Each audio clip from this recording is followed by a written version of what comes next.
Всем привет! Сегодня у нас понедельник, 27 ноября. Вот так выглядит зима и вьюга.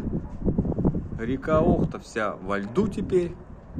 Все уже заметает. Идет снег.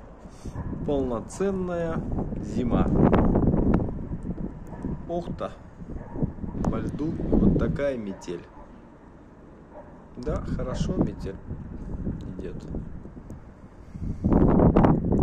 Порывы ветра даже чувствуются. Такая ситуация. Не знаю, по-моему, время 5 часов вечера. Всем удачи. Все-таки зима.